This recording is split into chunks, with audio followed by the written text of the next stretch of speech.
Hi, this is Patrea O'Donoghue. How are you? Happiness is only real when shared.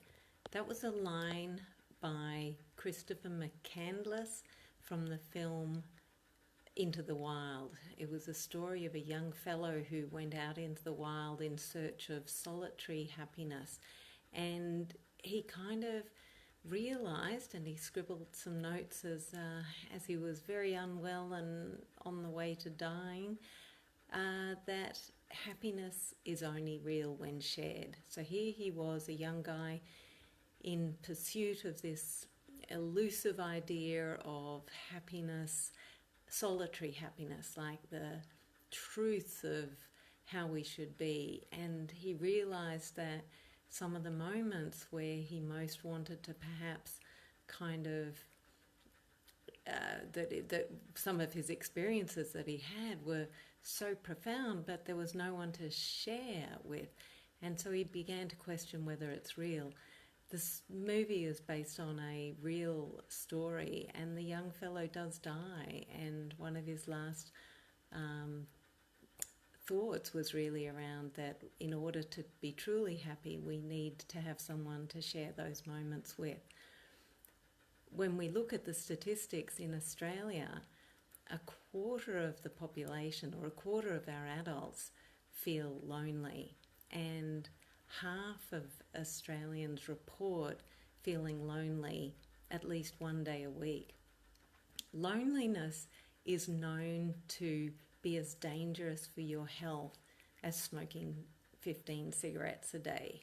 So it's not like it's a light kind of issue. It really is quite a challenge that it's quite a widely experienced challenge, and one that has real health consequences for us, not just the feelings, the negative feelings that we might experience, but it has a real tangible consequence on our health.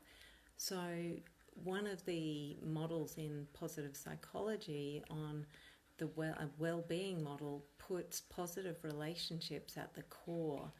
So when we are feeling that sense of well-being, there generally is a connection with other people. So one of the things that loneliness signals is that strong need for meaningful connections in our life. And positive psychology certainly emphasizes the importance of positive relationships in a person's life. So what are the ways in which you could seek to create more meaningful relationships in your life so that you are, better equipped to weather any feelings of loneliness that you experience? And often those feelings are our feelings. Sometimes there is that difference between being alone and being lonely. So a person can still experience, be in the presence of many people, yet feel lonely. I know when I first moved to London many years ago, I'm now back in Australia, but there was a period of time where, I could be surrounded by thousands and thousands of people, but in a large city, at times it did feel lonely. So definitely having a person who you can share your ups and downs with certainly makes life richer. So what are the ways in which you might feel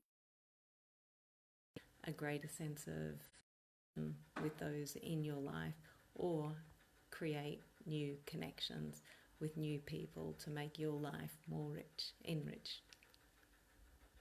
Wishing you all the best. Until the next video. Bye-bye.